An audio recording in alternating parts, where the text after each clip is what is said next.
If you were asked to name classic cars with the most influence on racing, you'd probably mention the Chevrolet Corvette or the Shelby Cobra. But before both of these cars became popular, there was the Nash-Healey, the first race car to be built after the Second World War. The history behind this car is so amazing that you'd think it was scripted. In 1949, aboard the majestic Queen Elizabeth ocean liner crossing the Atlantic, fate decided to play matchmaker, but not for romance, for automotive history. George Mason, president of the Nash-Kelvinator Corporation in Detroit, was on his way to Europe. So was Donald Healey, a celebrated British engineer and founder of the Donald Healey Motor Company. The two men couldn't have come from more different automotive worlds, Mason from a big American manufacturer known for reliable sedans, and Healey from the world of handcrafted British sports cars. Yet they had two things in common: a passion for photography and a keen interest in making cars better. What started as a casual chat about cameras turned into something much bigger once they realized who the other was. They were both visionaries. Mason was looking to inject life and style into Nash's image, and Healey was on the hunt for powerful engines to bring his sports car dreams to life. By the time they reached port, they'd hatched a bold idea: to build a transatlantic sports car, something that would marry American muscle with European elegance. That shipboard handshake would become the first step in creating America's true post-war sports car. After their serendipitous meeting, the gears really started turning, both literally and figuratively. Letters and sketches flew across the Atlantic as the two companies worked out the details. Healey originally wanted to use Cadillac's new OHV V8, but GM shot down that idea before it ever got off the ground. Mason, however, stepped in and offered his own solution: the Nash Ambassador's straight-six engine, a proven and reliable power plant, modified with dual carburetors and a performance camshaft to squeeze out a surprising amount of power. Healey, always one to embrace a challenge, took the engine and built his new car around it. Donald Healey's team handled the chassis and suspension in England, while Nash provided the drivetrain and other mechanical components. The first prototype was a sleek roadster, light on its feet and well balanced thanks to Healey's racing experience. With a 125 mph top speed, it wasn't just beautiful, it was fast. It was the kind of performance that turned heads, especially when the car made its debut at the 24 Hours of Le Mans in 1950. Despite fierce competition, the prototype secured an incredible 4th place overall. It was a clear message to the world: this wasn't just another boutique project. It had real potential.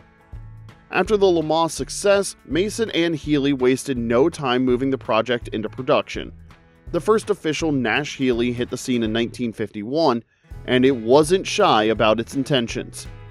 Built in Healey's Warwick facility in England, the car featured an aluminum body stretched over a box-section chassis. The front suspension was derived from the Nash 600, while the rear featured a solid axle and leaf springs. The early production models were gorgeous. With their long hoods, wire wheels, and sweeping fenders, they looked like they belonged more in Monaco than Michigan. The interiors were dressed in rich leather and featured full instrumentation, giving drivers the feel of a true Grand Tourer. A 3-speed manual transmission with overdrive gave it some long-legged cruising ability, while white wall tires and either ivory or maroon paint completed the upscale look. At a time when most American cars were big, bulky, and built for comfort, the Nash-Healey stood out as something radically different: sleek, nimble, performance-driven.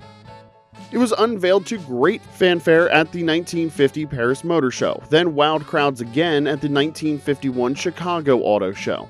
Though it carried a hefty price tag of $3,767, making it one of the most expensive cars in America at the time, it didn't matter. The Nash-Healey wasn't trying to be a people's car, it was trying to be a statement, and in that it absolutely succeeded. Angle there, Pininfarina body, notice no door handles. As the Nash-Healey gained recognition, George Mason wasn't content to let it rest on its early success. He had a vision, one that saw the car not just as a collaboration between America and Britain, but as a true global effort. So he made a bold move.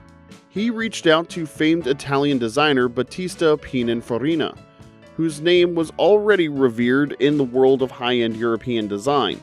It was a decision that would elevate the Nash-Healey from a well-received roadster to a full-blown automotive work of art. Pininfarina's influence debuted with the 1952 model. Gone was the slightly awkward front end of the earlier versions. In its place was a sleeker, more sculpted nose with inset headlights and cleaner body lines that brought a touch of Ferrari-style refinement to the American-British hybrid. The car's bodywork was now produced in Italy, then shipped to England, where Healey's team would handle the final assembly before it was exported to the United States. The second-generation Nash-Healey wasn't just prettier, it was more polished overall. The switch from a side-curtain roadster to a true convertible with roll-up windows made it feel more premium and practical. Pininfarina had taken something already special and made it unforgettable. The improvements didn't stop at the exterior. Inside, the Nash-Healey was stepping into luxury territory with a cabin designed to match its new exotic exterior. Plush leather seats came standard, stitched with care and elegance, while the redesigned dashboard featured a cleaner, more driver-focused layout. The gauges were easier to read, the controls better placed, and the whole space felt more cohesive and upscale. Mechanically, the car kept evolving too. While the core of the powertrain remained the Nash Ambassador's 3.8-liter inline-six, ongoing refinements helped extract even more performance. By 1953, it was producing around 140 horsepower, respectable by early 1950s standards, especially when paired with the car's lightweight frame. The overdrive-equipped manual transmission gave it excellent highway manners, and its 0 to 60 mph time hovered around 12 seconds, making it competitive with the best European GT cars of its era. While most American automakers were focused on big sedans and family wagons, Nash Kelvinator was quietly earning international respect with its underdog sports car. The Nash-Healey didn't just look the part, it performed and proved that on the racetrack. Its appearances at the 24 Hours of Le Mans from 1950 to 1953 made headlines around the world, particularly in 1952, when the car, driven by Leslie Johnson and Tommy Wisdom, clinched third place overall, beaten only by a pair of factory-entered Mercedes-Benz racers. That podium finish wasn't a fluke, by the way. The Nash-Healey was built for endurance. Its strong American engine could take hours of punishment, while the lightweight chassis and well-tuned suspension kept it agile on the tight corners of Circuit de la Sarthe. Even its brakes and fuel economy were optimized for the grueling 24-hour races. Beyond Le Mans, the Nash-Healey competed in rally events across Europe and North America, earning a reputation as both a gentleman sports car and a genuine racer. Every outing added to its mystique. It wasn't just a pretty face, it was the real deal, and in an era where performance often took a backseat to chrome and comfort, the Nash-Healey's motorsport pedigree gave it serious credibility among enthusiasts. Despite its limited production and high price tag, which stood around $5,800 by the mid-1950s, the Nash-Healey earned attention far beyond its sales numbers. Production numbers remained low, with just 506 units built between 1951 and 1954. Still, each car had a hand-assembled quality and a distinct presence that made it feel exclusive.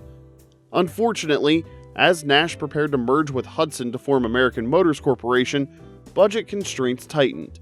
The Nash-Healey, expensive to build and increasingly out of step with AMC's new priorities, was quietly discontinued in 1954. It didn't go out with a bang, but it certainly left a legacy. Even though the Nash-Healey was never a commercial success, it paved the way for something bigger. The experience and the money it brought in helped Donald Healey refine his vision for a mass-market British sports car. That vision came to life with the 1953 Austin Healey 100, developed in partnership with BMC. Smaller, cheaper, and more accessible, the Austin Healey would go on to become a global icon, and it likely wouldn't have existed without the lessons and funds from the Nash-Healey project. Today, the Nash-Healey is a prized collector's item. Fewer than 20 of the original 1951 models are known to survive, and even the later Pininfarina-bodied versions are rare sights at car shows.